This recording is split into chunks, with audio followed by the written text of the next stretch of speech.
Boom!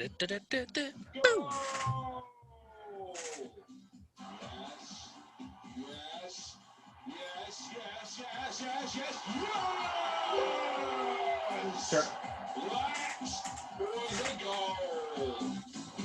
Striker! Big match. And another. Big match. Stick it in. Thank you. Good night.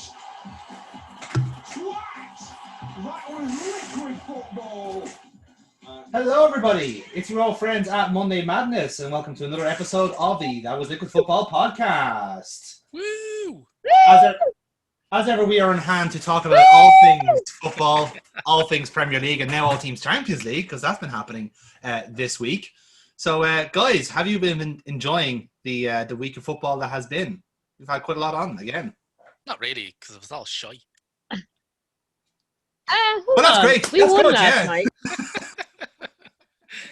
On penalties, let's be fair. Yeah, no. Ignoring the Milk Cup result, the league itself, it's not been any good, you know. Like Everton's already won it, so really, it's quite pain. Yeah, Everton have already won it, so this whole thing is just subtweeting Everton and repairing ties to the fucking Premier League title. Absolutely. But it's painfully obvious that no team has had a proper pre-season because it's chaos. Yeah, but we should enjoy it. We should enjoy it for what it is, you know. Football has indeed gone fucking mental. Indeed, this is pandemic football at its finest. Not only because it usually goes mad anyway at the starts of all the seasons, but not only has it gone mad, but this is with the COVID, it's the equivalent of it's throwing its meds out the window as well. So Yeah, it's probably not going to get better. That's it's a football equivalent of a psychotic episode, you know. Just the Premier League needs to be put in a padded room, kind of like the empty stadium in a sense, but just more padding.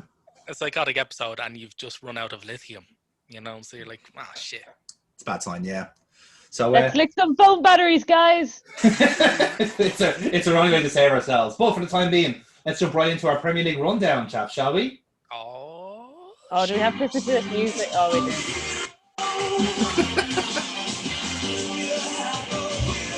I think I could have right this time. Man, every time you start that, I think you're going to play some man, woman, and I realise. And then you just see flashbacks of Ulrika Johnson. It's like, oh god, no, not again. My flashback to that. No, fair, yeah. And of all the flashbacks you could have, they are not bad ones. Program now that bothers me. You're seeing Wolf in your dreams for some reason and getting really confused. Anyway. Very, very confused. Indeed. So, this is our third match day of the Premier League, lads. Last one before the interlull, which we were all really looking forward to. It's actually the penultimate one, actually. We have one this weekend, and then the interlull. Again, we're all very, very excited about that. You can tell in the tone of our voices.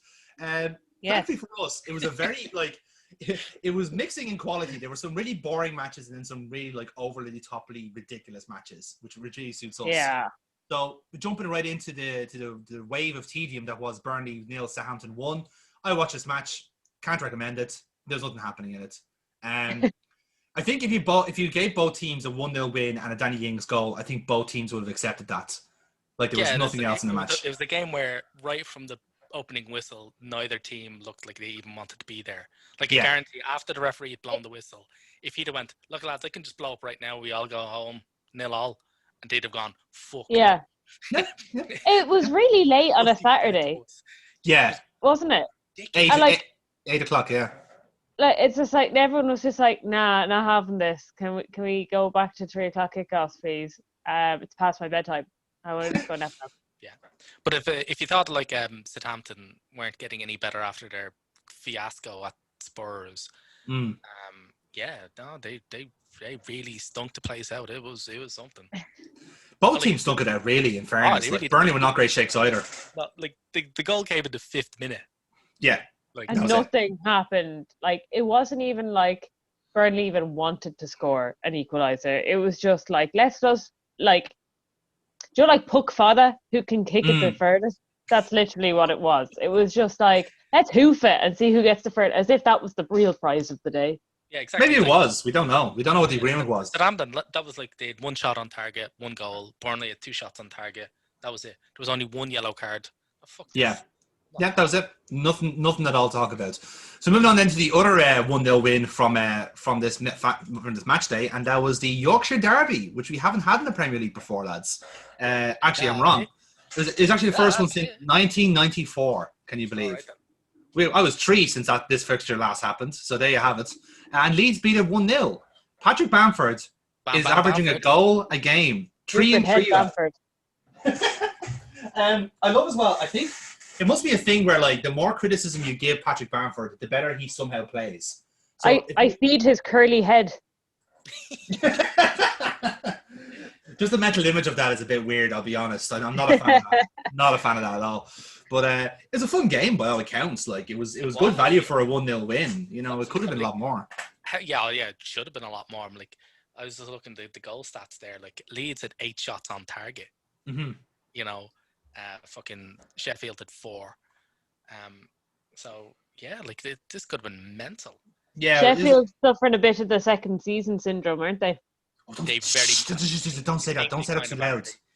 Don't say that too loud. Jesus. Well, no, we're playing them at the weekend. Like, we're gonna set that right for them. They're gonna be flying again after us. Oh, absolutely. Like, it was Sheffield definitely have. Like, they've gone 3 games now. They've not scored a single goal. They've not picked up a single point. Next is the ultimate salve, the ultimate panacea to all. McGoldrick Hattrick. Yeah, against Arsenal. Goldrick hat. Stick your fucking houses on it, lads. Yeah. See, I do think Sheffield will be okay now because they have finally got Brewster on the books. And, like, again, as a Liverpool fan. Why do you think that is going to work out for them? Because he's really fucking good. No, but he's good enough. It'll work out for Liverpool because they've shipped a player off for 24 million who's never going to get into the team. He's never going to get into the team. Yeah. Yeah. No, I disagree. I think if Brewster would get into the team if Firmino wasn't there. This is the problem we have. Jota now Jota's a wide player. I wouldn't have played him number 9. You know what I mean? And do you still have Origi? Origi's still on a long Origi will only be here for like a year or 2. Like there's actual like plans set out for these players. And you've got Salah and Mane. Yeah, I know. This is the trouble. We're trying to like plan everything out in years. It's just like he's not getting ahead of any of these. He's not getting ahead of any of these players. So like. Well, that's why we have the buyback clause. So if he does turn up good, we can just bring him back in for 40 mil. Like, that's only for the first 2 seasons. And that's only if, like, don't they have to agree to sell him? Like, you can't just go, oh, he's grand, here's 40 mil. Basically, yeah. Like, there has to be an amicable thing between the 2 clubs. But anyway, that's off topic. But either way, like, Sheffield, like, obviously needed a good striker in this. That's like if they had like a definite target man up front, they would have had a problem. Brewster is that striker. There's no evidence. He's never played in the league. Again, from what I've seen, like, look, if you ever watch him against when he was at Swansea last season, he was brilliant. He was averaging a goal a game. 11 goals and 22 appearances for Swansea. That's 25 million worth now, is it? No, it's not. Obviously, it's not. Jesus, don't think. 1 minute. You've upset the dog now. You've upset the dog. Brilliant. The dog is not buying your shit. Thank you. You've upset the dog now. Cheers. That's thanks. Dog for laughter. Absolutely. She's mad for buying. What is she fucking doing? Jesus, you've upset her now completely. Again, I think like Sheffield will come good one way or the other. I think they're looking for a new centre back as well. Good. They've got Arsenal next. What happened? Check out what happened with West Ham. West Ham first game, absolute dog shit. Couldn't stank out the place. Literal dumpster fire. The next game, Arsenal. Now they lost, but it was a much markedly better performance. And then you look at them this game week, fucking ripping it up, boy.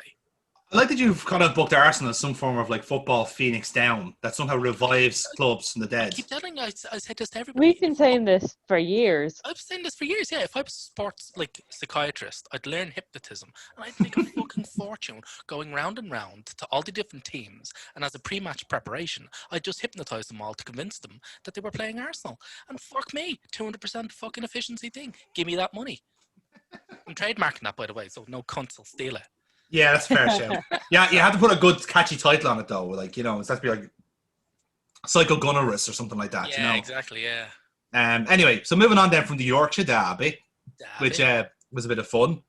The first of many VAR-filled shenanigans this weekend. Palace 1, Everton 2. Again, another emphatic victory on the way of Everton's inevitable title win. But like, let's chart this point in their journey. How good are they, and why will we not be able to stop them, Neil? Well, we won't be able to stop them because of the two Jameses on their right flank.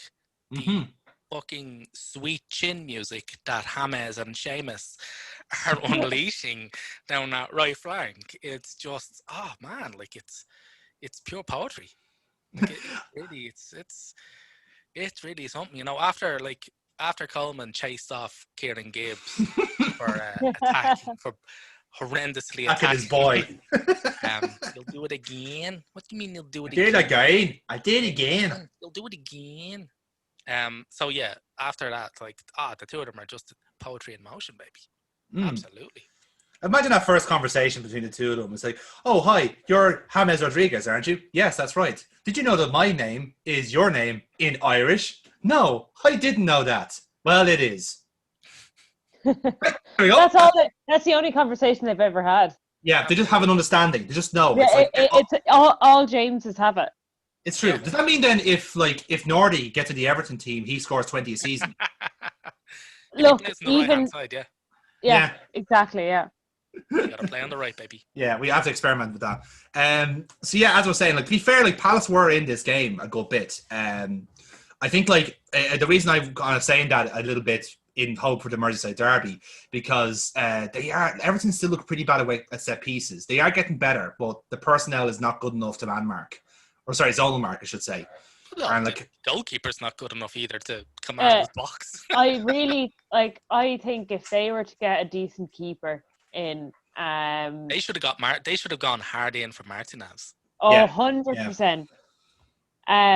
But if they were to get a decent keeper, I don't even think their defense is that bad. It's mainly Pickford. Like, he is just so awful. And like, I know I've been listening to a couple of podcasts this week that have kind of picked Pickford out as being, you know, underperformer of the week sort of a thing. And that'd be one hell of a jingle. Underperformer of the week. They'll be like, underperformer of the week. Is he still employed or is he worm food? Who's getting transfer listed this week? It's underperformer of the week. Yeah, you were saying that he's the underperformer, yeah? Yeah, but basically it's just he's in such a slump now. I don't know if he'll ever get back out, and especially with those tiny arms. Will he be able to climb his way out? Don't think so. I don't think so. No, absolutely not. But the thing is that, like, it's only for the fact that he's the England number one. It's the only reason they still have him. You know, I mean, again, like the shitstorm they'd have to clean up from the English press. That if they dropped the England number one for a different goalkeeper, like, Everton would barely be nuked. English press are going hard in. Like, if Henderson kicks on at Manchester United, you know, Pickford will find himself well out. He'll definitely, at the very least, he probably won't be dropped from the team because they still have a lot of dregs hanging around there, goalkeeper wise. But he'll definitely find himself out as number one. No, I believe that, because even the two games that Henderson has had with United, he's been by far better. Like, he shouldn't be in it anyway, but yeah. That's fair. The funny thing is about the set pieces thing is that Townsend's corner was fucking brilliant. It was good. It was fucking good. Like, he whipped that fucker in. There was the amount of swaz on that. Now it was really something else. It's like his Townsend that's his only skill is proper swaz. Like, he's able to whip a ball in. He can't do anything else. But man, he can whip a ball in well. Like, fucking how many players do we know fucking made great careers out of just doing one thing really fucking well? Yeah, exactly. So like, that's it. I'm like, when it got to the back post, and, as well as like Kiate's header, holy shit, he fucking he lamped that ball like it owed him money. Proper fucking, I believe it's called the Tony Montana in the business. Oh man, he put his laces through it using his head. Yeah. That's possible. No, that's true. No, we will accept that. We'll accept that anecdote. Yeah, we're fine. Moving on then. Scott Parker's Fulham officially relegated after 3 games, according to Paddy Power, as they lost 3-0 to Aston Villa. And I agree with them. Fulham are fucked. I was totally wrong to say they're going to survive. Jesus Christ. This team looks already relegated. And it's only 3 games into the season. Oh, wow. There's just such a gulf in talent. Like, it's exceptional.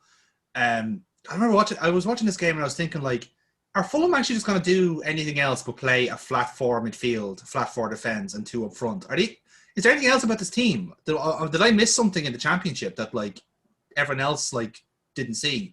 because I thought this team was supposed to be good, and then I look at them holding back so much, and there's like no creativity in midfield.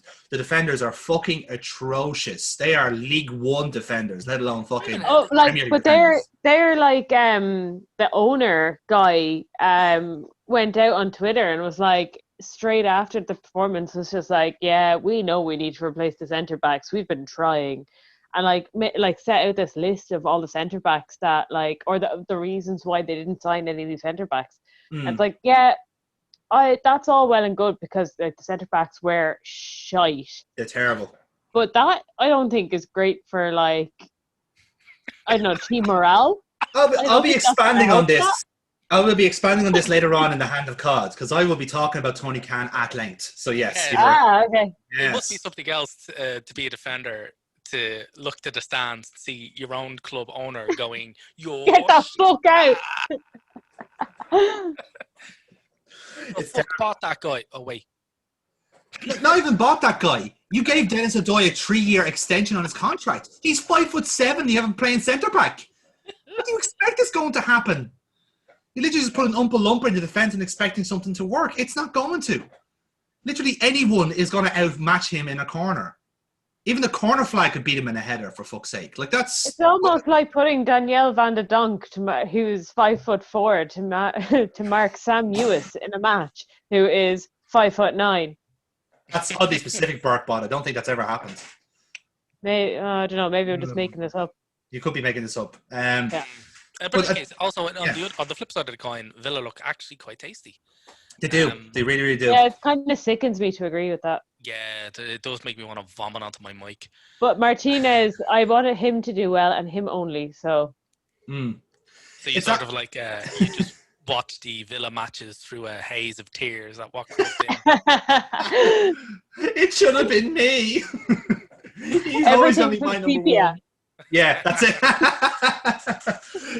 It's that kind of thing. Again, I have to say, Villa have done really good business. They've addressed every shortcoming in their team, and they look better as a result. Granted, it helps now that McGinn is back fit, and it helps that Grealish is actually given more of a free rein in midfield. That's all he really needed in that sense.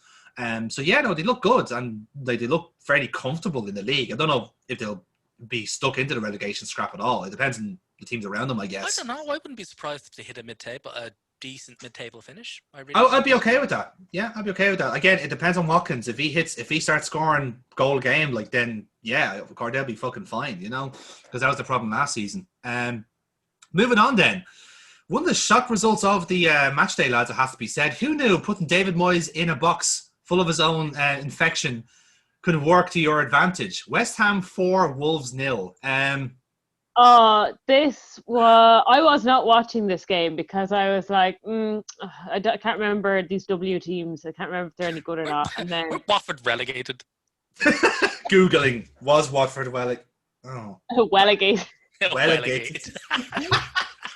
You really can't handle the W's there. No. But yeah, no, I deeply, deeply regret not watching that game because what the fuck? I had Jimenez and Traore in my fantasy football team, and Jimenez as my captain. Same. Oh yeah, it was not a good look for me this week. It was the opposite of nice. Yeah. Very much the opposite of nice. Again, it's just a weird thing. Like West Ham have had a week. They've been smashing teams in the Carabao Cup and then got knocked out this week. Anyway, and then suddenly they have Moisey's in isolation. Isia Diop is in isolation. Josh Cullen in isolation, and all three had to leave mid-game. They got told during the Charlton game, "Oh, you guys have to play. You better fucking go." It's do I team talk? No. Let Psycho do that, right? Yeah, I'll just go then. Will I? Yeah, stay at home, Moisey. We're going really well now. I think it says a lot that David Moyes is better as a manager that isn't managing than he is managing. He is really better when he's not there. In absentia. There we go. Yeah, there we go. He's missed 2 games, and the results from them: 2 wins, 9 goals scored. And they've only shipped 1 goal. I was like, holy shit, man. Stay the fuck at home, Moidiola. Man, you are really pushing for the episode title early on. Fucking hell. Jesus. But the last thing is, like, I think there's a reason why they're so attacking in those two games, right? And it's the assistant. Like, you lads don't remember Alan Irvine, do you? Vaguely. Yeah. Doesn't he soon to Charlton? West Brom. He got West Brom promoted. Like the last time West Brom in the Premier League was because of Alan Irvine, and he scored. They were top scorers in the league that season because he plays ridiculously attacking football with no defenses, and like suddenly they're winning games 5-0 and 4-0. Like it's not a coincidence in that sense. But a lot of people have been crediting him for that because I think they changed formation that game as well. Like he's mad for a 4-3-3, so they had like Bowen, Fornells, and Antonio as a front three, and they did really well. There was good interplay there. Problem is that Moisey doesn't do 4-3-3s. He doesn't even do 4-4-2s. He does 10-1-0. So yeah, bad luck there. At least enjoy your time in the sun, West Ham. That's all I can say. Next up then to our top five, and oh Jesus, look at this top five. Spurs won, Newcastle won. Oh, for fuck's sake! So who'd like to take lead on this one? Anyone? Any takers? What a fucking shit game. Like I said it before about Southampton, you thought, oh, the Southamptons don't get out the last time. Fuck me, like Spurs were literally in that first half of that game. They were the worst ever, and I thought, oh no, that's just a blip. They can't be any worse. So I actually watched this fucking game, and oh my god, it was actually like traumatically boring. Yeah, it was. It was really, really bad, like, especially considering that like health hazard warning level fucking terrible. I know. I feel like I've aged 10 years watching it because Newcastle had no interest in attacking. Spurs tried to attack but couldn't, and like basically just left it to Simon Mora to run at defenders, all 7 of them. Like I know we were playing the Gladiators music earlier on, but it actually did feel like a fucking eliminator. You know what I mean? I felt like it was more of like a Takeshi's Castle, just like kind of assault on the castle. But yes, like yeah. But Takeshi's Castle's funny. I watched that shit. And has Craig Charles. I wouldn't watch this if you paid me money. This was fucking terrible. Like, all right, then we're gonna get onto the fucking handball thing, right? And it shouldn't have counted, right? It shouldn't have been a handball. All right, it's a load of bollocks. But like, Steve Bruce afterwards saying that like, oh, he's ruining the spectacle of football. I was like, did you watch the same game we did? You fucking, what was the spectacle? You got a point from a game you had no shots on target in. They literally conceded a goal, right? They went 1-0 down, and then the entire team, as a collective, decided, all right, let's just keep it at that.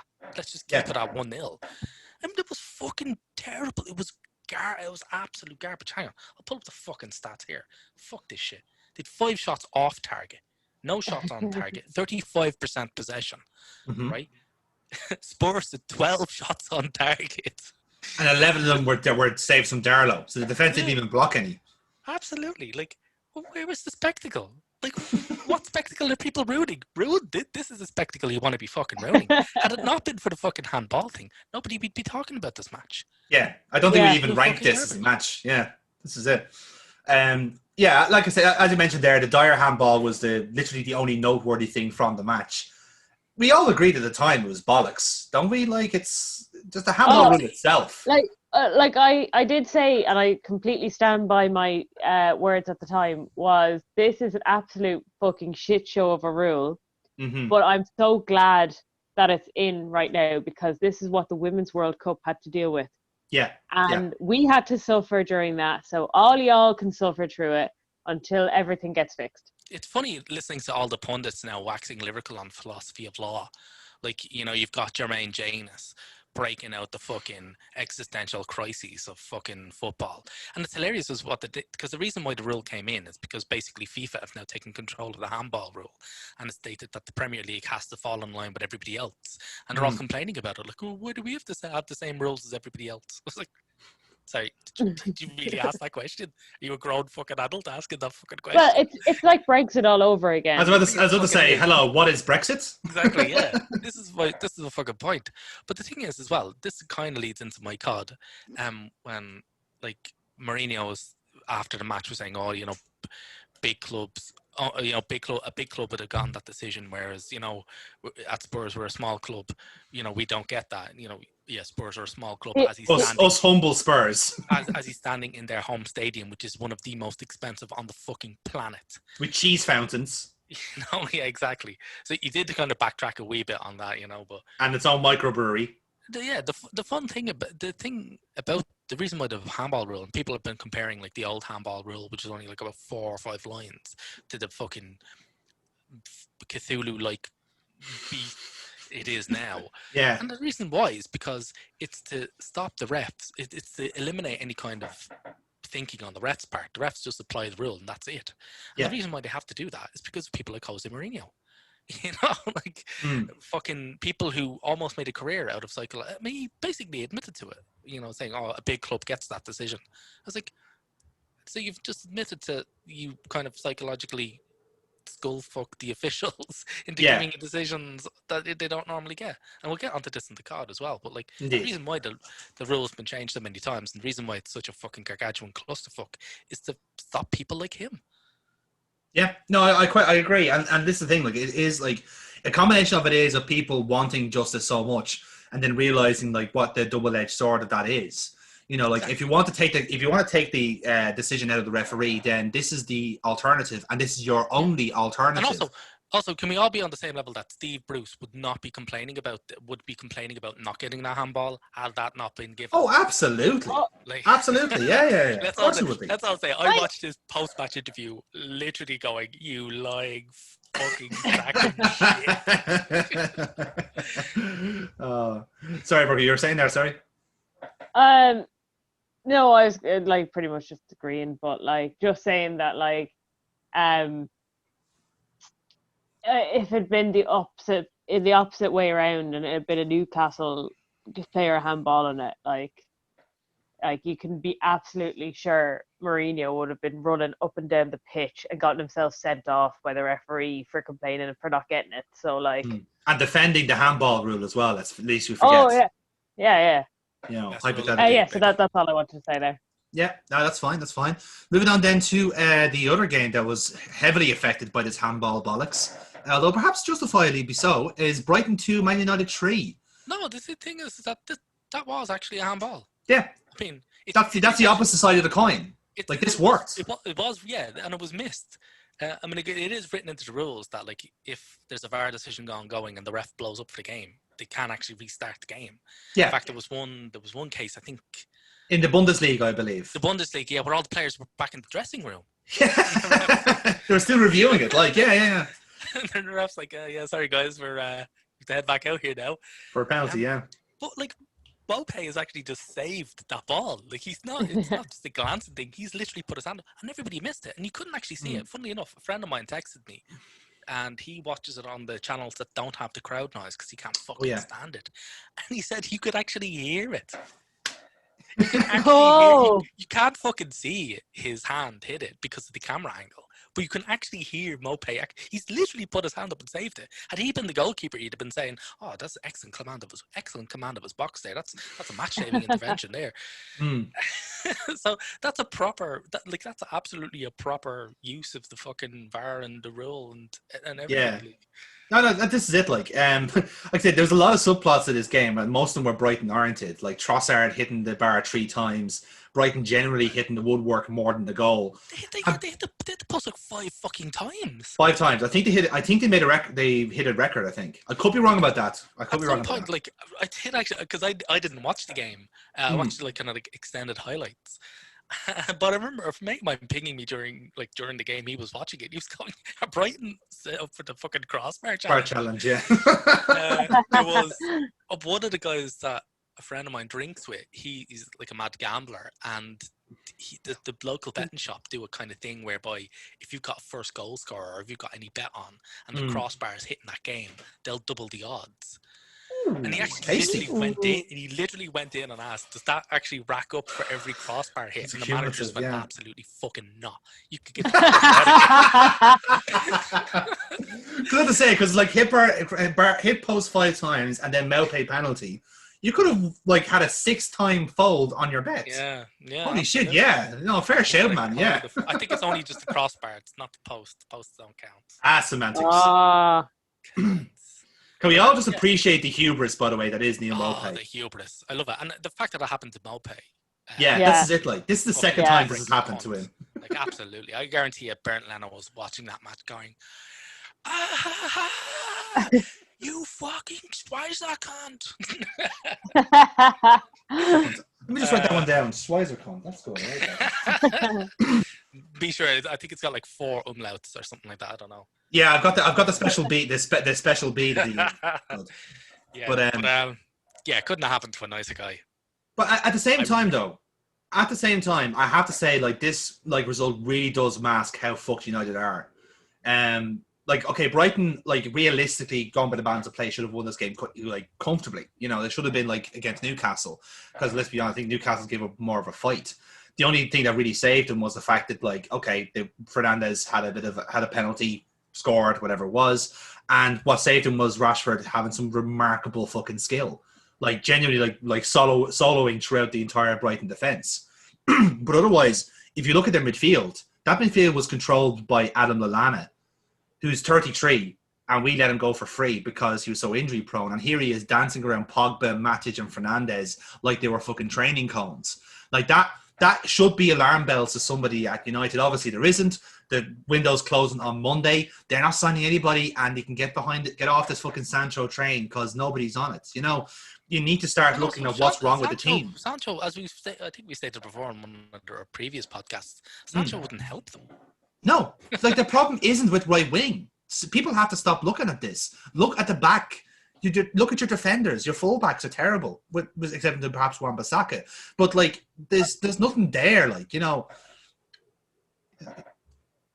I just think it's so funny. It's so typical Man United in their absolute utmost plump of shite, where they, you know, they absolutely are going for the wrong player for the wrong reasons.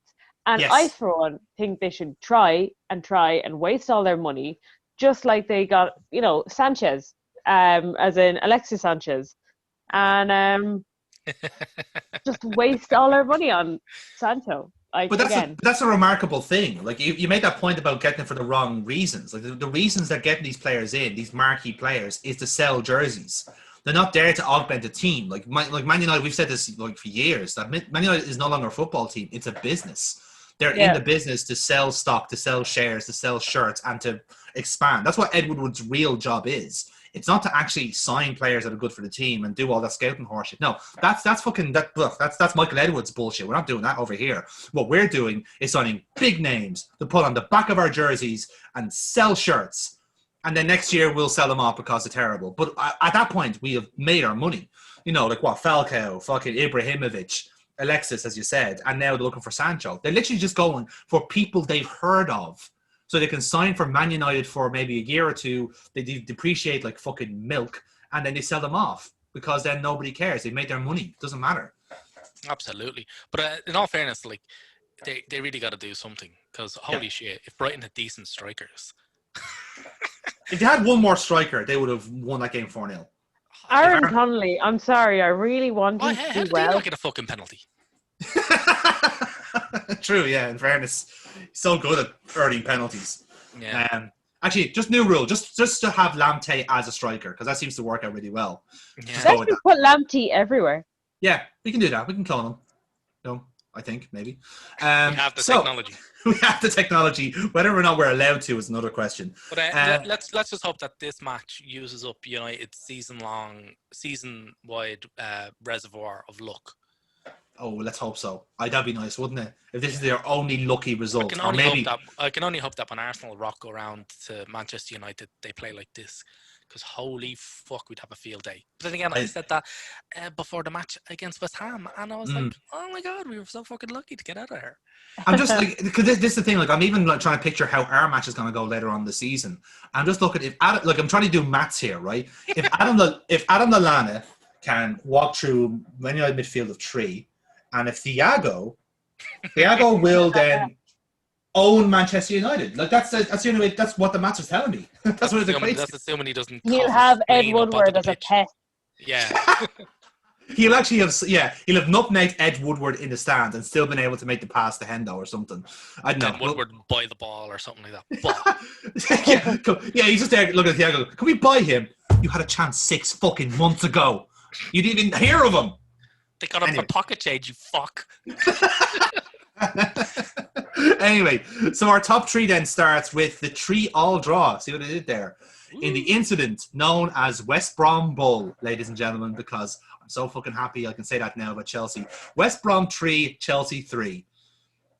What a fucking fun game this was. And lads, let this be no disillusion. West Brom should have won this game easy. Very much so. Chelsea showing what a team can really do after they spunk 200 million down in a fucking transfer window. And you know what the great irony is? Yeah. All the 3 goals it scored were all the players that started from the last season. And they were all the ones that were replaced. The three players that are all going to replace, yeah. I know, it's so beautiful. Mount's going to be replaced. Hudson-Odoi is going to be gone. And Tammy Abraham, he's going to be gone. This is fucking like... It's all too beautiful. It was it's the match so that beautiful. perfectly showed up just how absolutely useless all the money they spent has been. And I'm really annoyed that, most times if a big club like a Chelsea, went 3-0 down at halftime to newly promoted West Brom, everyone would be like, sack the manager. Instead, it was like, what did Frank Lampard say to his team to rally them against the mighty West Brom? And it's like, he told them to cop the fuck on and play like the players that they were being paid to be. There is no managing to that. There is fucking... Oh, it's just so annoying how much he gets away with as being a shit manager. He's so terrible as a manager, and it's just... Funnily enough, actually, you're talking there about people talking about goalkeepers. It's mad that they don't look into goalkeepers' records under Frank Lampard, because none of them are any good. No, actually, you're actually right with that, because Derby wasn't great either. You're right. And but the thing is, the excuses that he comes out with afterwards, he's like, oh, you can't legislate for mistakes or any of that type of shit. I was like, what? These aren't mistakes. I'm like, Thiago made a mistake, so we'll give him that on his first game. I was like, what? Why are you giving him that on his first game? The man's the most seasoned, probably one of the most seasoned players in the entire fucking league, if not on the planet now in world football. Why is he making mistakes like that? Yeah. It's 100% a coaching issue. 100 fucking percent a coaching issue. No, I completely agree with that. And he cannot, he's got a really, really weird relationship with goalkeepers. Now, don't get me wrong, Kepa is bad. He is actually quite a bad keeper.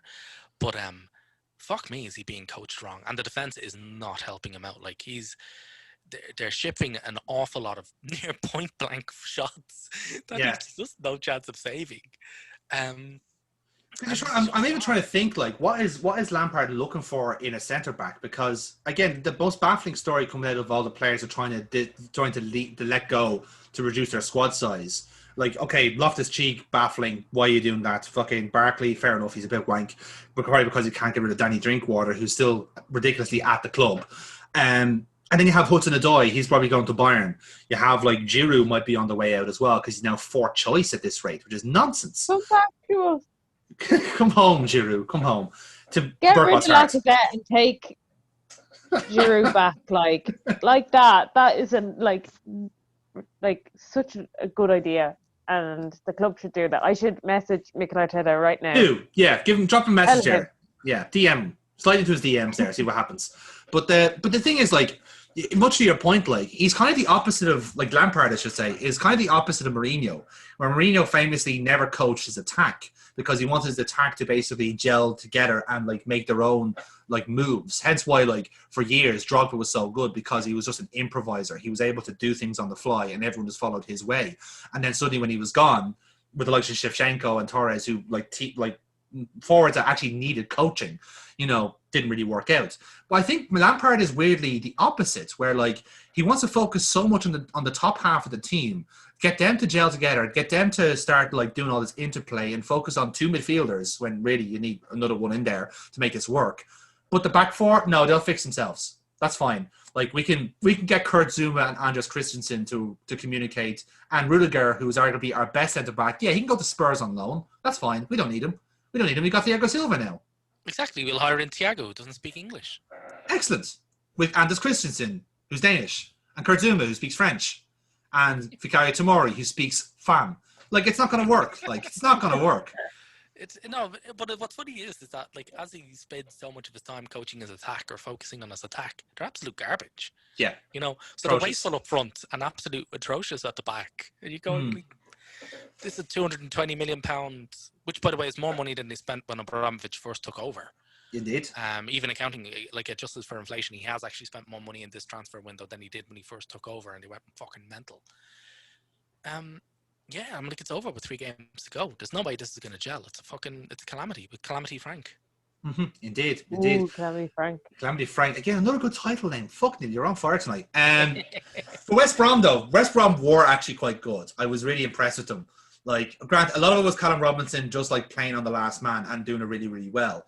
But even the likes of like Pereira doing bits and even like okay, the defense is not great. I'll admit that. They're just lacking a little bit of quality in the team. But at least they seem to have a decent team spirit. They do seem to be organised and managed quite well. Even when like Chelsea were staging the comeback, you can see Bilic constantly communicate, constantly telling them what to do. And by and large, they should have won this game. It was just like bad fortune in the end that they conceded so late on. They only wound up with like 3 shots on target. So like they are a bit unfortunate. It was also helped out by Chelsea just not playing to their good game plan. Like when they brought Giroud on, and I thought, oh, this is it. Like, you know, West Brom are fucked because there's no way they're going to be able to deal with Giroud. Giroud's going to take that back line and fucking mesmerise it. As is tradition. But then, like, having brought on Giroud, Chelsea decided, no, we're not going to like sling in any crosses. They kept the ball on the ground. It was one-touch bullshit. I was going, what are you doing? Why did you put Giroud on?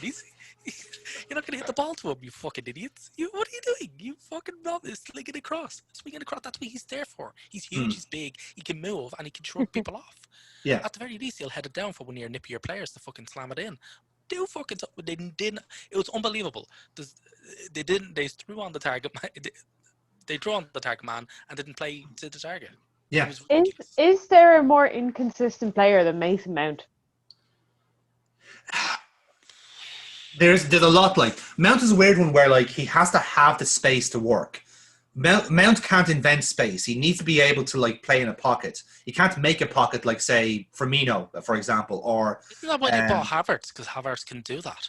Yeah, like Havertz has the kind of the also like vision and also is 6'2", so he's basically like a combination of like bulk and and finesse in theory. But then this is a Bayer Leverkusen team back then. He used to hammer things back to Havertz all the time. You see, he was the one and only focal point of that team, and in a sense, like used to play false 9 for Leverkusen at the time because all their strikers went off injured. The problem is now he's playing in a position that doesn't suit him now because Lampard's trying to make his system work more. When clearly what you all need to do is have 2 wide players run into Werner and Havertz cleans up. That's easy. That's the easy part. If you're fucking up the easy part, how can you expect him to get the hard part, which is your defenders? Again, like Chelsea fans that could listen to this might think we're like dramatizing the situation. No. Watch the League Cup game between yourselves and Spurs and you'll know exactly what we're talking about. There was nothing in that game whatsoever, and that was against a turgid Spurs side. Yeah, absolutely terrible. It's just a lot of this Chelsea team, particularly in defence and central midfield, are just breaking down. You know, Kante's, he's brilliant, but his heroics can't last forever. Yeah. And him and Kovacic have to do a lot of the running to make up for the defenders not doing any running. Yeah. And that's gonna just end, man. Yeah, it is eventually. After we sign Jorginho, I mean, it's gonna be spoilers. That's a weird fit. That doesn't look right. Like Jorginho and Arsenal colours. Right. It doesn't look right. No. It doesn't feel right. It doesn't feel right. I don't want it to happen. I absolutely don't want it to happen. It doesn't make any sense. So it's gonna happen. Good old Arsenal. Oh, yeah, that's it. Typical Arsenal. They always try and walk it in. Absolutely. Speaking of which, second on our billing is Liverpool 3, Arsenal 1. This is a fucking fun game, lads, wasn't it? Like, this is exactly what I wanted Liverpool Arsenal to be. Like, no? Nah, not really. Well, obviously for you, you're happy, but like, While I don't think we could have gone on and won 3-1 ourselves, I do think the game was kind of pushed in your favour by Mane not getting sent off. Yeah, admittedly he got away with that. Yeah, he didn't connect with his head. Like, yeah, that's why. And if Tierney had been a wee bit shorter, or had ducked his head, or if Mane's arm had been just like an inch higher or something like that, he walks. Yeah. No, I agree with you on that one. He did get away with that. Yeah. No, but I absolutely love Mane as a player. Like, I think he's absolutely one of the best players the Premiership has ever had, and that's saying something. Yeah. But that, like, he just seemed like extra aggro. Like, I don't know what was up his arse. He just wanted to hit people. It was weird. He came out of that Bellerin up at the beginning. The thing was, like, he did that to Tierney and he did it to Bellerin then, like, a minute later. And I was like, if he hadn't gone for Tierney, which, like, yeah, it's kind of an orange card. I've seen that bandied about a bit as a term, where it, like, yeah, one ref is going to give it as a red, one ref's going to give it as a yellow. If it's in the FAWSL, you might get a stern talking to. But it's a man's game, WSL. But yeah, no, like, but like, definitely should have gone for the second one then, like, 1 minute later. And I do think it was because it happened so early in the match that he actually got away with it, because like, I've seen some fucking horrendous tackles go in the opening few minutes of a match, and like, and this is just at my own league level, but like, and the ref just waves on and is like, I haven't switched on my brain yet. I haven't opened up my rule book in my head yet. Yeah, we'll just let it go. It's like 2-foot tackle that like sent someone flipping over onto their head, which because the force was so much, and it's like, don't even get a warning. It's just like, I'll be grand. But yeah, no, like, not like, obviously Mane got the goal and it was a fucking wonder goal, but I do feel that we might have had more of a chance of winning if we had, or competing more evenly, even if Mane wasn't there. And I know, like, every team could say that if Mane wasn't on the pitch, we would have had a chance. But there was a legitimate reason for me wanting Mane off the pitch. Yeah, I get that. Yeah. If you get me. Like, I don't think we were absolutely dire. I think the Jota goal at the end was just us kind of like, we were tired from all the defending. But I do think the defending that we did was good. Yeah, Holding was actually very decent. He snuffed out. He snuffed this out whole quite a hate lot. against Holding. Hate against Holding. Like, that's because Chambers isn't on the pitch. Yeah, that's what it is. You have to hate on someone. Like, Jonathan might not be aware of, like, the Arsenal kind of fans kind of Twitter where they're like so against Holding. And Twitter victimizing the player. I've never heard of that before, Nico Williams. But like, Holding is kind of like being lambasted for not being a great passer of the ball. He's not been. I was like, I really like Holding. I think he's a very solid defender. His long passing mightn't be great, but his short passing isn't great. But his long passing isn't actually bad, and he's got the physicality that the likes of maybe Gabriel has, but none of the others would. Like Mustafi wouldn't have that. Louise would have physicality in the fact that he would trip you up. Yeah, exactly. Whereas Holding has that kind of physicality in that non-fouling, giving away a penalty way. I say that now, he's definitely going to give away like a penalty at the weekend. But like, Holding obviously was rusty coming back from his ACL, and obviously that like hits home. Yeah. And like, no, he needs time. He needs game time, first of all, to get back to his best. And I think he's not there yet, but he's on his way to being at his best. And I think he did really well. Him versus Mane was like, Mane is going to beat most defenders most of the time. But if Mane didn't beat him most of the time, he bet him a few times, but not most of the time. And I think that was a really good matchup. And I think Holding did really well. Yeah, exactly. And the goals didn't come from Mane toasting Holding anyway. Yeah. Robertson's goal came from Willian just not tracking him. Yes. Mane's own goal, his goal, what again wasn't from him scorching past Holding and fucking. It was just a brilliant fucking wonderfully hit goal. And and Jota's goal as well was just like the fucking whole team's it's basically capitulated and went, oh for fuck, we're not doing anything in this. And also like if Aubameyang had taken that brilliant one-on-one chance when it was 2-1, Yeah. It's funny. It's funny you should talk about the Holden thing because, like, yeah, I'd agree in that sense that he is like one of your better defenders, perhaps in your top three. And again, I don't understand the criticism of like we've only got passing. 4 of them. Yeah, that's fair. We got a million of them. And Saliba out on loan. Yeah, smashing idea, lads. But the thing is, like it's always a horses for courses thing with centre backs. I always find.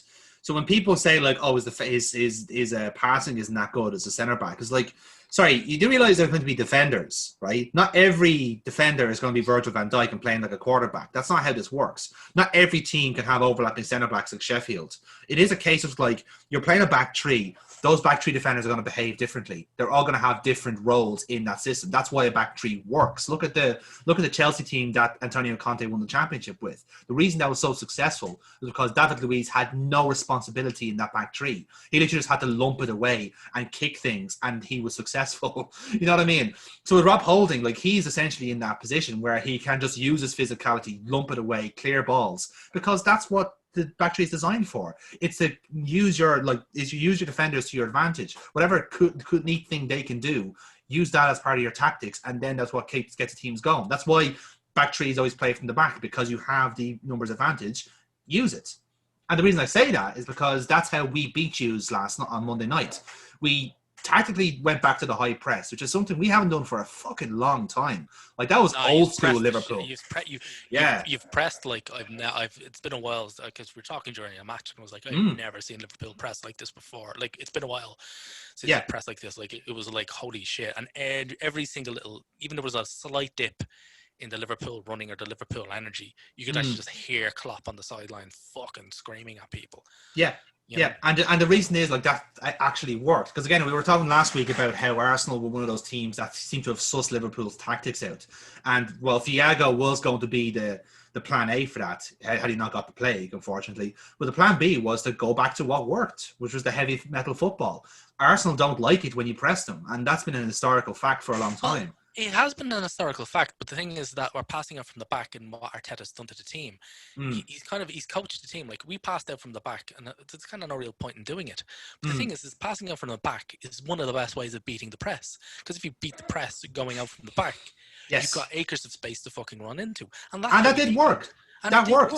Yeah. Exactly, and it was just a quality mismatch. Yeah. In terms of that match, and I thought we gave a good account of ourselves, and it wasn't the fucking slaughter fest I had a fear it was could have been. The way I saw it was two good teams giving themselves on this match. Yeah, that's what it was. Like it's one of those matches where, again, like I do think Arsenal can be fine this year based on their competition at the moment. Because let's face it, their only competition right now is fucking Leicester and Everton, and they're going to drop off at some point as well.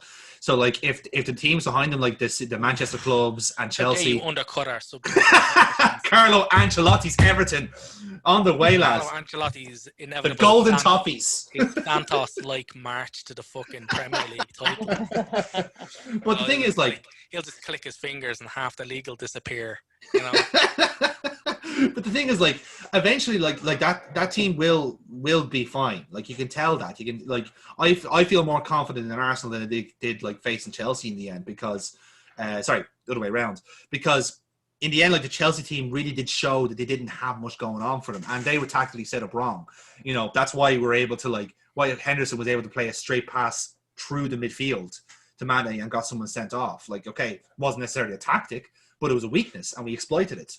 Likewise, our best solution to beat Arsenal was to go back to what worked 4 or 5 years ago, before, when fucking Brendan Rodgers was there doing it. Like, that was his idea to do the high press. So, like, in the end, Klopp just made that so much more better with better personnel. And as you can see, like, at the time, we would have had only Mane and someone else doing it. Now we have 5 players doing it. That's terrifying as a high press. So, yeah, like, we of course we did it good.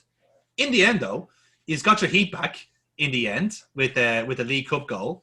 So that's something at least, you know. That was something to be accomplished of. Did you enjoy the penalty shootout in the end? Because that's all it was. I to the enjoyed match. Maitland-Niles' penalty. That was Arteta good. didn't. I like that. Arteta didn't. Arteta said he was going to have a heart attack. Oh, stop. With Maitland-Niles' walk. I mean, the amount that's almost damn near gone viral. Like, people are like, does that guy even have a pulse? Like, But the thing was, the thing with that was, Wright, I think I love Wright. Ian Wright did a cover of it, for lack of a better term, and it's just him kind of just sauntering down the train carriage and just swinging his leg. Is fuck it. But, my favorite part about that was that Adrian like has a terrible reputation in penalty shootouts for being a shithead. Like, I genuinely do think it's a reason we signed him. He was fucking smack talking everybody. That's He why they were was all laughing at him. Yeah. He's going like, your mom's got a pair of wooden tits. Your mom's got a pair of wooden tits. Oh, go fuck. As you're running up to although, in all fairness, it must work as you're running up to a penalty to hear somebody scream at you, "Your dad sells Avon." It does work. It does work. I read that somewhere. But yeah, it's fine. We're not going to lose sleep over the Carabao Cup. It's your problem now. So off you pop. City now. Thor City, yeah. I'd be grand. They're fucking nothing. Speaking of, our top match tonight, lads, is Man City 2, Leicester 5. Oh, God. Oh, lads. So, there was a game that epitomised, you love to see it. Oh, my days. You love to concede it, lads. Fucking hell. Like, I was recording something during that match, and I was thinking, like, I even messaged you guys during it. Was that, like, before I started, it was like, oh, Mahrez has scored. Fuck's sake, Leicester. Do something. And then, like... Fuck me, what a goal. Yeah, it was beautiful. Holy shit. He absolutely arrowed that into the fucking top corner. Like, dear Christ, if he hit that ball any fucking faster, it'd have gone back in time. Exactly. Like, that's the thing. But Jesus, lads, like, Man City defending. What's happening? Vardy smelled the wicket and was just like, I'm going for that. He saw the blue jerseys. Blue jersey, the same shade as the blue wicket, and just went like. somebody put a few caffeine pills into his midnight port. Yeah, naturally. But he's 47 now, Neil. He has to get something to keep him going. Like. Ridiculous. But in all fairness, I have to admit, like, his backheel finish was fucking sublime. Styling on Man City of all teams. Fucking hell. That's it. And fucking Maddison's goal as well. I was like, holy shit. Everything about that was great. There's so many great goals in this fucking game. Like, I was like, God damn it, get in there. Get the fuck in. Such great goals and such terrible, terrible defending. Yeah, they're shit. I mean, when you're starting off against Leicester, so you're basically fielding Jamie Vardy and Maddison against a 19-year-old defender wearing a scrum cap. Because he's too scared, because he's afraid that it'll happen again. Yeah, most people don't respect, rugby players who wear scrum caps, let alone soccer players. And and Nathan Ake alongside him. So I don't understand. Watching the defending of Man City was just like, it is like car crash defending. Like, you're looking at it and you're just like, oh, I can't keep my eyes off this shit show. Oh my God. But I want to turn away. Yeah. Like, I don't want to look at this, but I also have to keep looking. No, like, it was just like stupid defending, like stuff that like schoolboy league stuff defending was just it was just shocking. They're so terribly bad at defending that simple high ball over the top, like high ball over the top, and then a man running past their shoulder, like on the shoulder of the last defender. How, like, that is the first thing you learn as a centre back, is how to control that, how to deal with that. Never let the guy get goal side of you. That was just it. The whole point was just the ball over the top with the guy getting goal side of him. I was like, what the fuck, lads? Like, how you keep falling for this? Like, stop doing this, you fucking idiots! Like, oh, it's so bizarre. This is a team that's like, £400 million worth of defenders. Over the last 4 years in defenders, 400 million. That's embarrassing. That's embarrassing. When, like, probably recalling the ghost of Vincent Kompany is your best option as a defender, you're in shit. I genuinely think they're going to try and offer. They're going to submit a transfer bid for Stuart Pearce. I think that's how desperate they are now at this point. That is literally their last gasp. Like, okay, they've got Ruben Diaz, who, Burkball, you're a Benfica fan. You might know a bit about him, but surely one player is not going to solve this problem. There's something seriously wrong. And I don't think that's going to solve it. Like, I think he's the Portuguese league has taken such a fucking dive. Like, the standards are like, I would say championship standard. Like, I do think it's actually taken that much of a nosedive. It's not fun to watch. No. Especially as a Benfica supporter. Well, like, I'm a part-time Benfica supporter. But it's not pretty football. It's not sophisticated football. So maybe that's what Manchester City need. But, like, holy shit, I do not think he's the answer to all their problems. I'm quite surprised that Benfica managed to get 62 fucking million for him. I was like, holy shit. They are so strapped for cash that they probably, like... They probably would have sold him for half that. Yeah, they probably would have, but, like, knowing it's Man City and knowing how desperate they are for defenders, like, oh yeah. It's mad. Like, okay, look, a lot has been made about, like, the supposed injury crisis that Man City has, and to be clear, I have no sympathy for a team that spent so much money on players who they really should know by now have fitness problems. So when they're there, like, scratching their heads at Benjamin Mendy having his third fucking hamstring explosion in 3 years, going, how could this have happened? This didn't happen at Lyon. Yes, it did. It did twice. You still sign him as a result. And then looking at, like, Fernandinho, like Kevin De Bruyne having his, like, annual groin injury, or Sergio Aguero having his annual foot injury, going, like, I just don't understand what's happening. We've tried money, and that's the only thing I'm good at, you know? Yeah.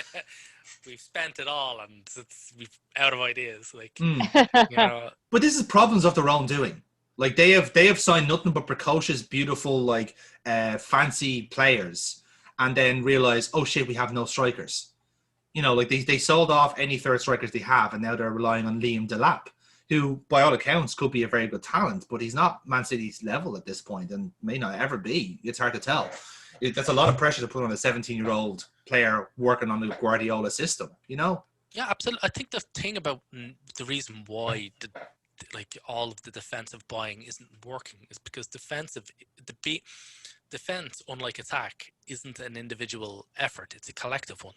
Yes. So you can sign all the individual brilliant fucking defenders that you want, but if they can't operate collectively, then all you've got are basically very, very, very, very expensive training cones.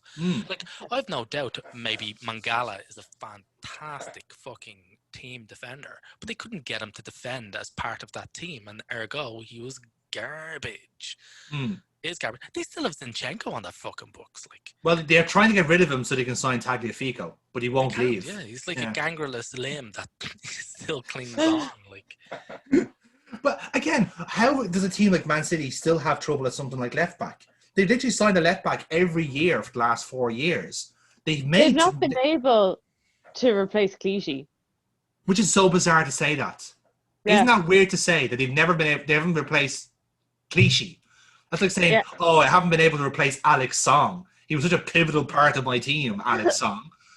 Demba Ba, he was a crucial part of that team. Oh, well, Jesus, I miss him. Papa Cisse, we're never able to replace him. Like, you know, what the fuck, lads?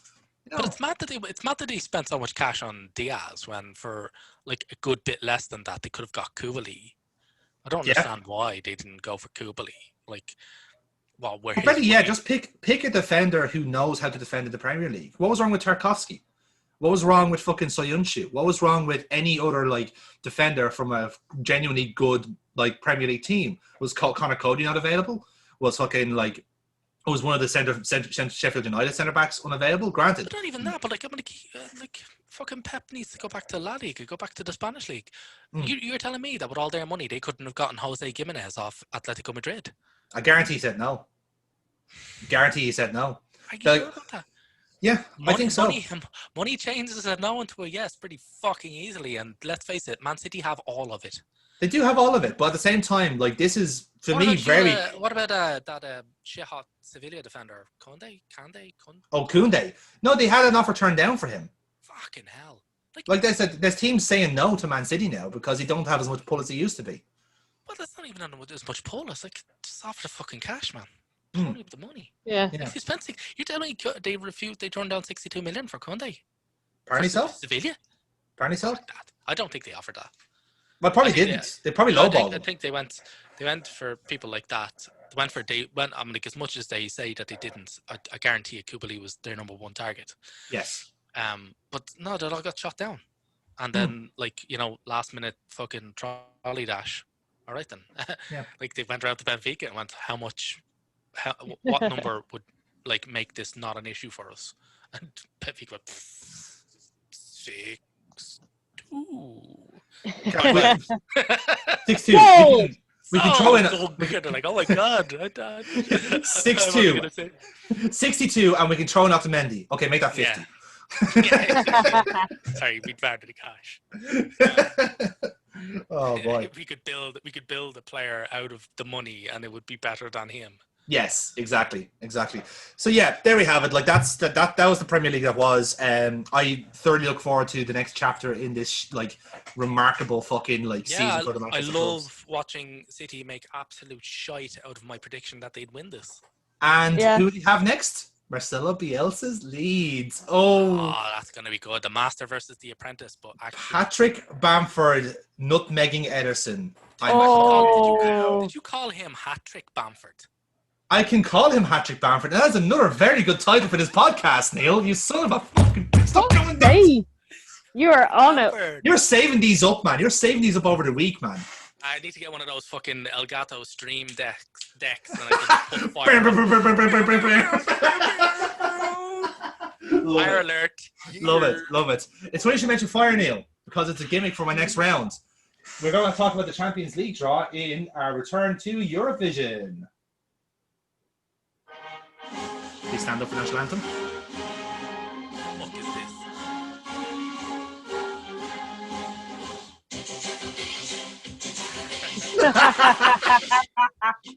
That was the national anthem.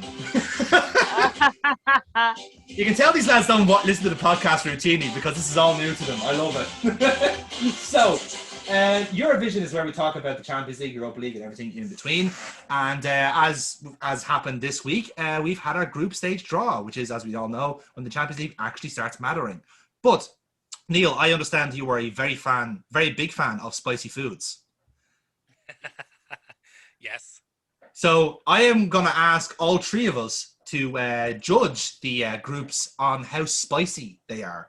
Because I'm sure you'll agree there are indeed some very, very spicy groups this season.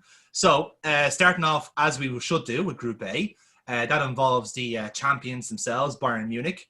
They have been drawn with Atletico Madrid, Red Bull Salzburg, and Lokomotiv Moscow. So on a scale, so we're gonna do like like Neil, you're the expert here. Would we go for like a five alarm chili, or would we go further than that?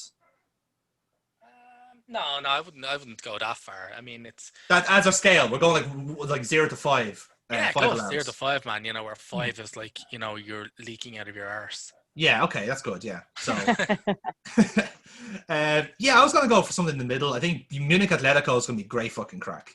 Yeah, there's really only 2 teams in that group. I wouldn't throw off Salzburg that easy. I really, really wouldn't. Yeah.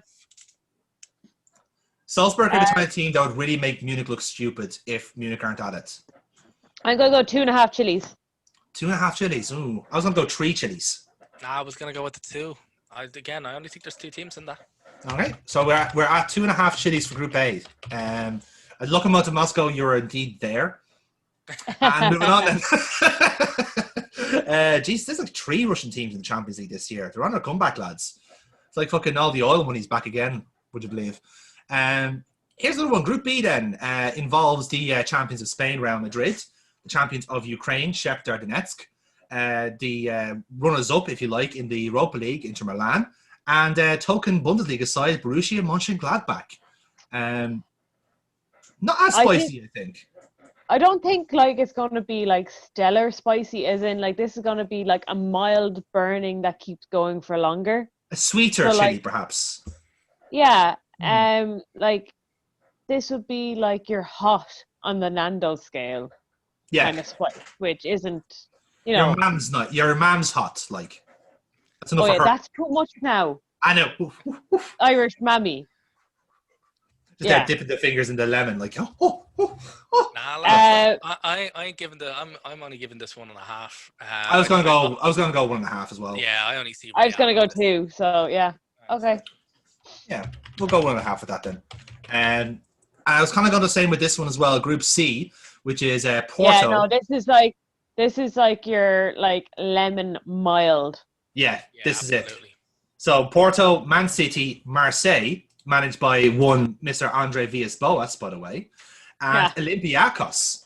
Again, a lot of blue chipper teams. It's just a shame Man City's in it. Yeah. Then it would be interesting.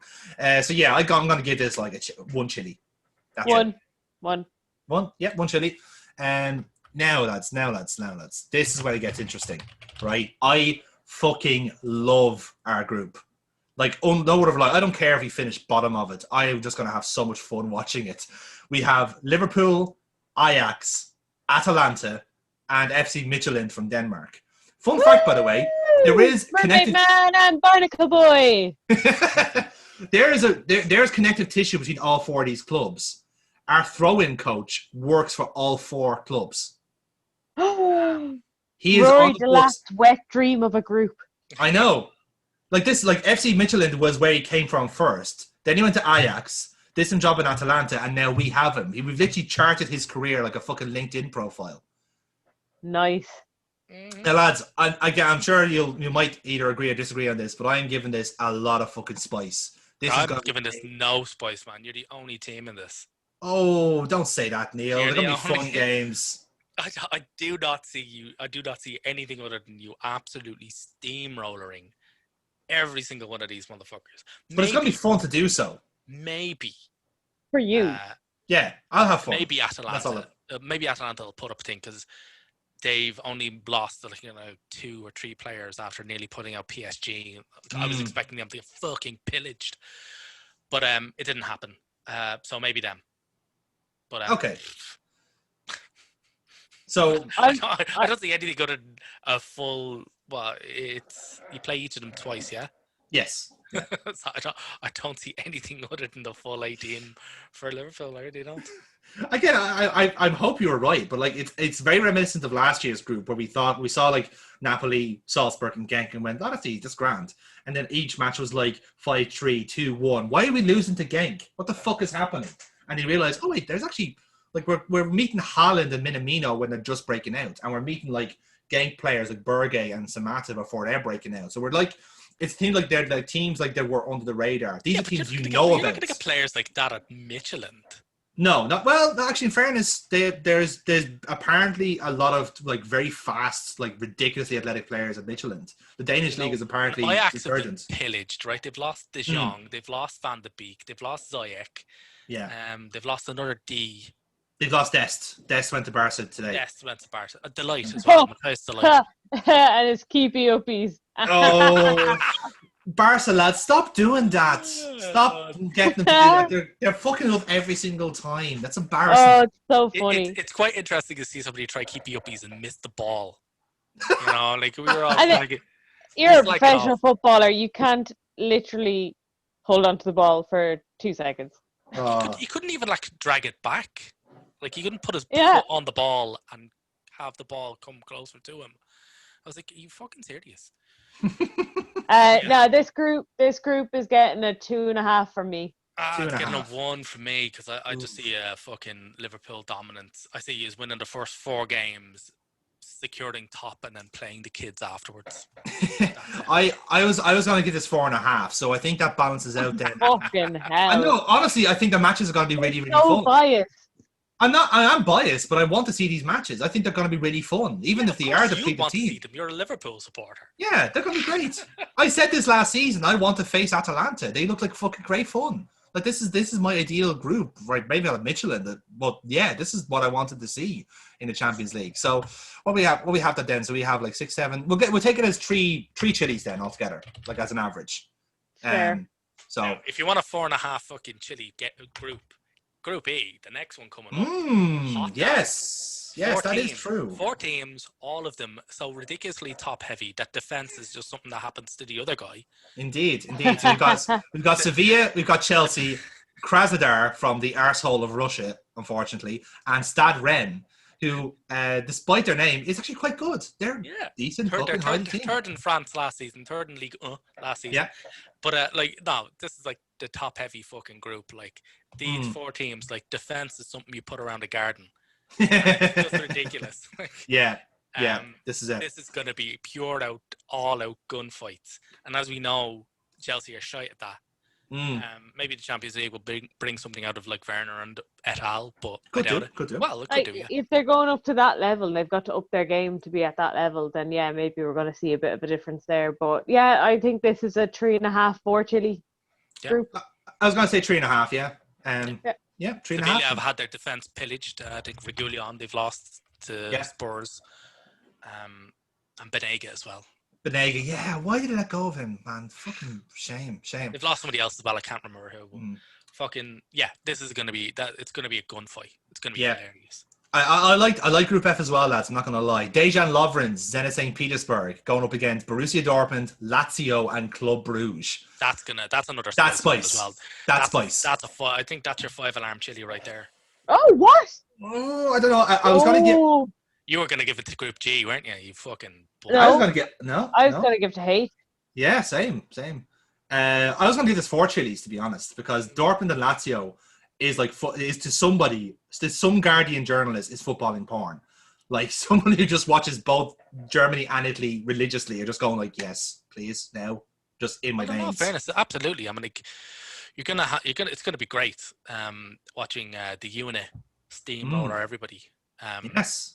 Of course, you mean Ciro Immobile there, but fair enough. Carry on. Well, it depends on how many penalties he gets. True. He scored something like 16 last season, didn't he? Yeah, it was half of his goals last season. Yeah. Fuck. But in any case, they're just a load of really, really beautiful but fragile squads. Precocious is the word. It's going to be brilliant. It's just going to be fucking great. It's going to be that's going to be another shootout. Absolutely. I was going to do this 4 chilies. I think are we all agreed on 4 for them? 4 for that. 4 chilies.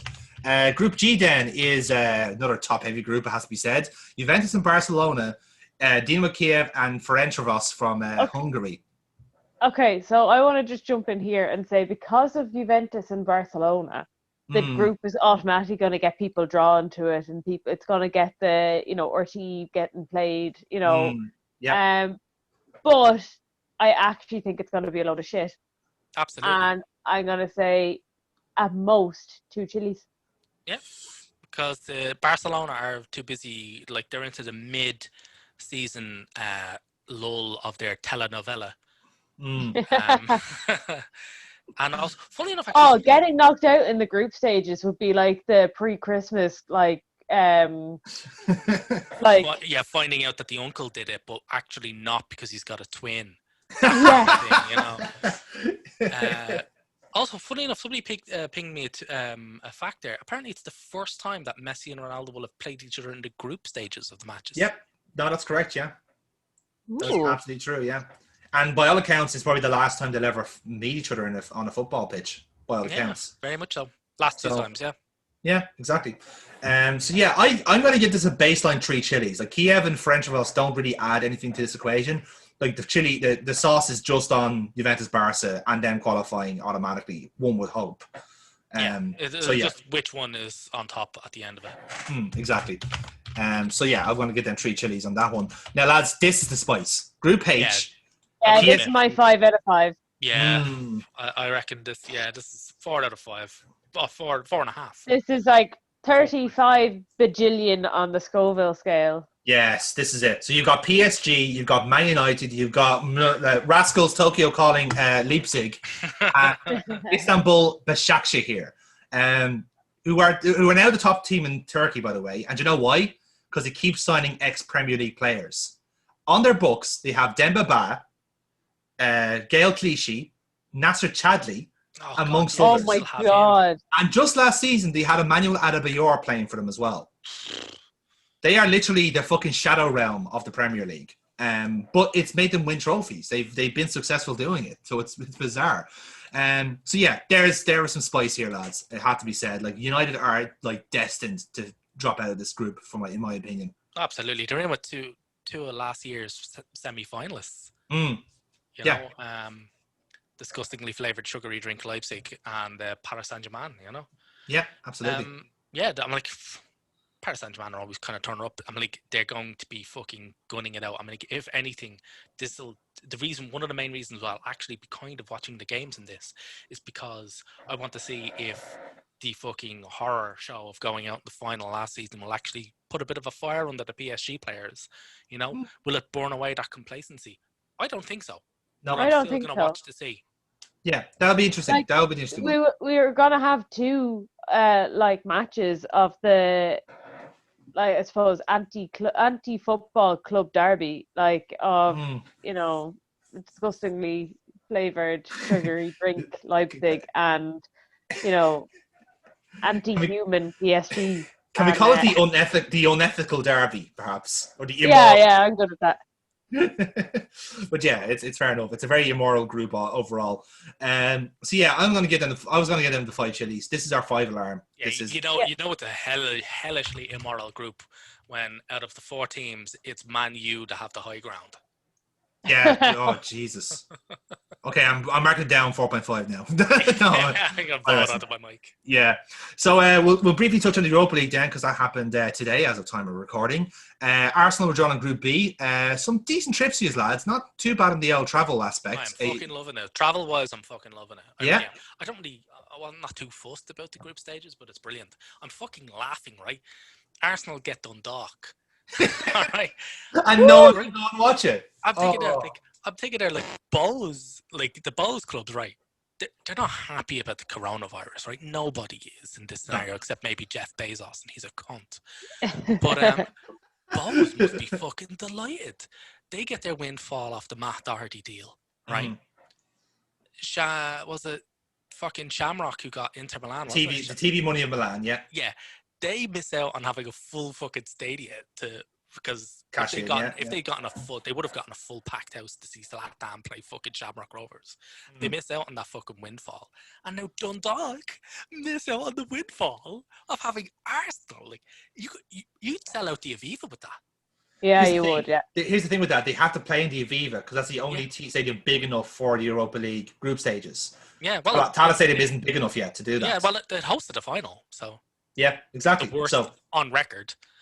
The worst one, yeah, Jesus. Yeah, I mean, they could have sold out the Aviva with this. It's going to be unbelievable. Like, Arsenal are going to be playing Dundalk at the Aviva Stadium, which is like fucking only about an hour away from my house. Yeah. I used to work across the road from it, and I won't be able to go fucking watch it. Well, in theory, UEFA have allowed that, like, if the country is a green light, let's say, then they'll allow 30% attendance. So if now, granted, Dublin will. People. That's 15,000 people, yeah. So, like, Dublin will not be at that stage to have that number of people in a stadium unless they're doing that weird, like the nifty fucking temperature scanners they had in Budapest, which is apparently what they're trying to do. So we'll see.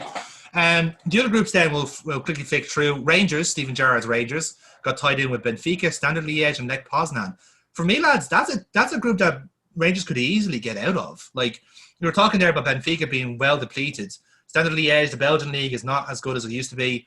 And Lech Poznan, like a tough Polish team, but like Rangers are a tough team in their own right. So I think they're well in with a shout there to qualify from that. Who else we have then? Group G then is where Leicester are living. We got Sporting Braga, AEK Athens, and Zorya Luhansk, who won the Ukrainian Cup last season. So yeah, that's an easy group for them as well. Bit of travel involved in that, but they'll be well capable of that, really. Might even give them an excuse to buy some players before Monday. Group H then, group of fucking death, lads. Check this out. We got Celtic, Sparta Prague, AC Milan, and Lille. Yeah, that's pretty spicy. In fairness, that's your 4 chili one. That's your 4 chili one right there. Absolutely, and realistically, I can see Celtic finishing bottom of that group. Like, they'd be doing well to get out of that. Celtic are so fucking shit. They're so fucking bad. Holy shit, like, so bad. And then Svanny Spurs group then, they were drawn in with Ludogorets from Bulgaria, Lask Linz from Austria, and Royal Antwerp from Belgium. So not too bad on a Spurs front travel-wise, but Bulgaria is a bit of a trek. So I suppose it could have been a lot worse. I was just saying earlier on that Villarreal's group is Karabag, Hapoel Beersheva, and so they're going to like, oh yeah, and Sivasspor, which is in Turkey. So they're going to Azerbaijan, Israel, and Turkey in that group. That's cruel. That is fucking cruel. But hey, it's Unai Emery. What do you expect? And that's basically it, lads. So we'll finish off this podcast, as we always do, with our hand of cards. Well, I'm going to jump in and be really quick with mine anyway. Yeah, go for it. Go on, carry on. Oh, it's the handball rule. It literally is a hand of cod. See, she's very clever. That's why we keep her around. She's so good. No, it's just like we mentioned earlier. It's like the women's game has had to deal with this absolute bullshit rule, and I am in one way glad it's made it into the Premier League, because the unfairness and ridiculousness of it has kind of reached the kind of wider range of football fans. And yeah, something's got to be done about it now, because if the Premier League's not happy with it, it will get fixed. It doesn't matter if the women are upset by it, because what does women's football do? So that is my hand of cod, and I dare you to try and beat me. It's gonna be a tough one. Yeah, mine one's Jose Mourinho complaining about referees, and I was like, really, man, you're going to complain about referees, and you're going to complain about people not following the rules. A man who ran a referee out of the game, forcing him to retire early, Anders Frisk, after he accused him of having Frank Rijkaard when Chelsea played Barcelona. He accused Frank Rijkaard of going into the referee, inviting Frank Rijkaard into the referee's room at half time. And then obviously that referee, he'd sent off Didier Drogba in the match, which Chelsea lost. And Frisk wound up receiving so many goddamn death threats that he had to retire early. He's now an insurance salesman. Well, I didn't know that. Yeah. So he was fined by UEFA for it and all. So you say about the rules being really convoluted. It's because it's there to eliminate the ref's decision-making process. And it's because of fuckers like him. Yeah, like it's actively taking the decision off the referees so they wouldn't have this kind of pressure on them, and then managers pressurizing them and all this sort of stuff. Exactly. And again, as we said earlier on, this is the double-edged sword you wanted. If you wanted the referee not to fuck up these decisions, well, this is the opposite of it. Like, this is them like being so black and white about these things that, like, well, I thought this is what you wanted. You wanted just decisions. This is as just as it gets by the letter of the law. The thing about it is as well, like the thing about bringing in video evidence is that you've now got everything. That you've got loads of different incidences, like incidences before that the referee we'd been okay with the referee holding up its hand and go, look, I couldn't have fucking seen that. Like the moped thing as well. Like if in back in the olden days, like the moped, people would just turn around and went, look, I couldn't even see it on the fucking camera. So all right then, the ref missed it. That's, chalk it up and move on. But now you're giving them like video HD from 6 different angle evidence of every single little micro incident in a game. Yeah. And the double-edged sword, as you will, of having all of this massive amount of information is that the referees now have to make decisions on all this information, because at the end of the day you will always have one team who thinks it's a penalty or I think it's a handball or whatever, and the other team who thinks that it isn't. And you have to make a decision on that, and you now have forcing refs to make decisions on every fucking the minutiae of all of these games, on the minutiae of all these little mini decisions, and these things are making up, they're deciding games now, things that the human eye cannot physically fucking perceive in real time. And as we said when this whole thing started, like, it's so distortionary then seeing it frame by frame, because like you obviously at some point you'll see contact off the arm, you will eventually see someone offside, but at what like millisecond are you taking that as? What is gospel in according to the rules? What are you judging that on? And as I said, like, it's going to be human nature to constantly reconsider and agonize over the one decision, because then that's where you left at. But again, the point is, this is what you wanted. You wanted the decisions to be correct. Now they're going to be fussed over neurotically for potentially the whole season. It looks like it could be changed as early as next month. But even then, like, there won't be. The handball rule isn't going to change because it's FIFA now. FIFA have taken control of it, and they're forcing the Premier League to fall in line. That's why it was. That's why it was trialled to the Women's World Cup, because it's not an FA thing. It's not even a UEFA thing. It's a FIFA thing. Yeah, and that's why the reason I say that is because there's a meeting. There has been a meeting with the PGMOL where they're trying to see, can they get around that? Can they go back to the old handball rules that FIFA aren't enforcing? No. The FIFA will turn around and tell them to go fuck themselves. Yeah, more than likely, yeah. But like I said, this is what is wanted. This is like all the complaining about like having this grey area, the referees can't keep up with the game and all that. Well, here's the opposite. The referees can't keep up in the game. They can stop the game whenever they fucking want to now. Absolutely. So there you have it. Yeah. They might, now granted, the one thing they could do is divvy it up between like have the fourth official make the call or whatever it is. So you don't have to have the referee fucking agonizing over it himself. Have it someone so it's instantaneous and then makes that call themselves. But then again, where does the responsibility lie then? Is the fourth official more important than the exactly? You're just adding more layers to it. Yeah, but then that's the stuff they'd have to work out in kinks. But again, that's neither here nor there. My card then is talking about Tony Khan. How much do you lads know about Tony Khan? Literally what I said at the start of the podcast, that he tweeted out that he hated his players. Which I feel is might be fair, but it's also mean. Yeah, and I presume you're in the same boat yourself, Neil. There's a lot to go with Tony Khan here. He's got his fingers in a lot of pies. Obviously, he is the son of Shabib Khan, who's the billionaire who owns Fulham Football Club. Took over from Mohammed Al Fayed, which is interesting owner in his own right. But he also owns the Jacksonville Jaguars, who Neil, being an NFL fan, knows all too well about. And as banter clubs go in America, Jacksonville is as banterous as they come. Oh, even I know that. Yes, precisely. So thank you, the good place. Yeah, good place is actually mad for Jacksonville. It's weird. So Tony Khan is a similar sense where like he, as Shabib is kind of torn between Fulham and Jacksonville, he made a decision basically to go full Jacksonville and leave his son in charge of Fulham. But at the same time, as Fulham were being taken over by Tony Khan and is now technically their director of football, so he's the one that's signing off and making the signings and deciding who they do actually buy. So he's in control of the checkbook, if you like. He's also in that time founded All Elite Wrestling, who is designed to be a competitor for WWE. WWE, by the way, who's about as big as Disney in wrestling equivalents. So good luck fucking doing that.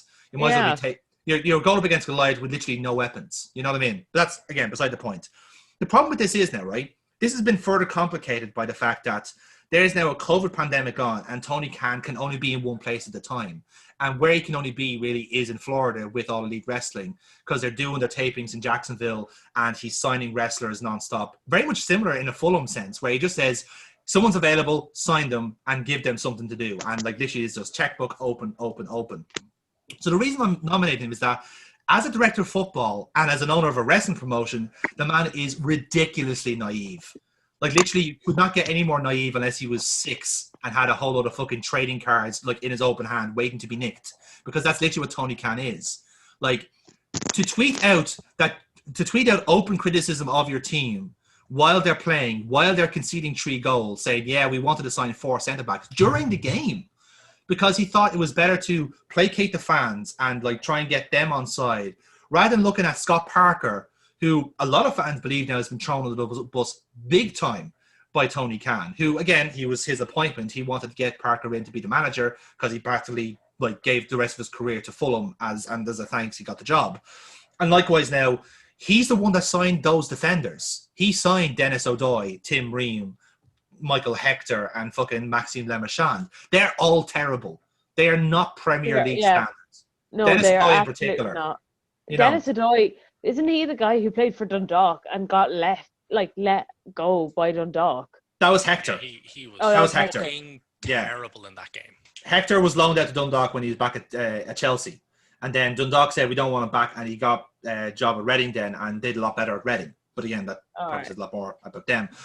But even then, right? So you're making all these like basically you're getting your excuses already lined up for relegation while your team is losing this battle. So what do you expect like Fulham fans to believe now at this point? Okay, they might appreciate the act of honesty from someone who really should not be airing this dirty laundry out to Twitter of all places, who, as we all know, is like the fucking vultures of football culture.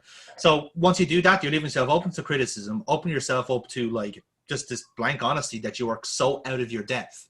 And I think a Fulham fan did like an actual breakdown of their recruitment, and they can only really attribute Alexander Mitrovic as his good signing. Because Knockaert has not hit the ground running in the Premier League. And there was He's so a much championship promise player. on him. Yeah, exactly. Ivan Cavallero is a close second, but again, that's saying much because like he was an off shot from Wolves. Wolves didn't want him back. They got fucking Pedro Neto in. They don't need him anymore. You know what I mean? Yeah. So already they're looking at like players that they're trying to get in that are offshoots of different teams and all this sort of thing. And again, like that's not to say like they're not left with a bad team in a sense, but they're left with a team that makes no sense. They just acquired players for the sake of it. We remember Jean-Michel Seri, who was linked with you guys like 2 seasons ago, joined Fulham for £22 million, I think it was. It's a complete disaster. Never showed up. Yeah. Frank Zambo-Anguissa, who we've slagged off on this channel countless times, right? Horrendous for Fulham. £28 million signing. Never hit the ground running. Went to Villarreal on loan and showed how good he was. But then again, back to Fulham, same business yet again. Could I just say, I was thinking about this earlier on. Like, they have a centre back problem. We've got a glut of centre backs who need game time. Yeah. Like, we can help them out there. They could, but they haven't knocked it. Just show us some money, Tony Khan, that you're showing to everyone else, and we'll help you out there. Do a deal for you, 2 for 1. Literally every Fulham fan has begged Tony Khan to sign Callum Chambers. That's the only player they wanted. Because again, the bizarre thing was they let go of Alfie Mawson on loan, and people recognise him as their best centre back. So again, none of the decisions make sense. They've let Mitrovic try to score all the goals, and then the deputies they have to play in this 4-4-2 system. Bobby Reid, not good enough. Abubakar Kamara, who had a scrap with Mitrovic 2 seasons ago, still at the club, not good enough. What do you expect? And again, Fulham have this reputation of selling their best assets, which they've done over the years. So they're left with nothing from the youth academy, bar Ryan Sessegnon's brother, who could be as good as him, but there's no proof to the contrary. So, like, what do you do? Like, you literally paint yourself into this position of having the worst recruitment, the worst sales, and the worst replacements. And now you're going to have, like, Scott Parker falling the sword for no reason. Like, Scott Parker is good. Scott Parker is like mini Lampard, where, you know, his reputation as a player precedes him as a manager. And I don't very much so, yeah. know, like, if he's still trying to get the Fulham players to play the same system that hasn't worked, I think that's on him. It is. I completely agree with you in that sense. Like, it doesn't make sense that they were so good in the Championship and then nothing in the Premier League. But it's because he hasn't evolved. And I would agree with you on that one. Tony Khan just seems like an awful prick. He's just a gobshite. He's not even a prick. Like literally, I'll go with Tony Khan. Yeah, I'm going to go with Tony Khan. Oh, nice. Fair enough. All right, I'll take that. I was not expecting to win that, but okay. I was totally going to go for the handball rule, like all day, all night. So yeah, fuck it. Fair enough. So well done, Tony Khan. You won something, which is good. God. This is what happens when you let Chris. You literally took the hand of cod off the hand of cod. Excellent. So yeah, that's our show, guys. Thank you very much for listening yet again. We're going to be back next week for more of the same, because it's our last match day until the intro, lads. Oh, look at us, how excited we are. We have Bielsa versus Guardiola to look forward to, and that's really all I need to say about next week. That's the only thing that matters. It's going to be great, lads. It's going to be top banter. God, I hope top Bamford. Love it. Hope you're writing these down, man. Do you know what the worst thing is? I've had 2 drinks and I've forgotten all of your fucking like titles. You're just gonna have to listen back to it. I'm gonna have to listen back to it, yeah. Anyway, so guys, thank you very much for listening to that. By all means, follow us on at Monday Madness to keep track of all the things that we're doing. All of the things. So by all means, if you haven't followed us on Spotify, please do so, because again, we'll be doing this every week, hopefully every Friday night, to get you in the mood for the football on the way in the following week. And if you've been watching the video version on Nerds or Russ. If so, give us a subscription on that, because that's their side channel. And of course, subscribe to us on Monday Madness on YouTube for some hot gaming content. And I do really mean hot. Smash the like and subscribe, guys. Oh, please do. But for now, guys, that's all I had to say. Thank you very much for watching and listening. I've been Jonathan. That's been Neil. That's been Burkbot. And Woo. that has been Liquid Football. Oh, yeah.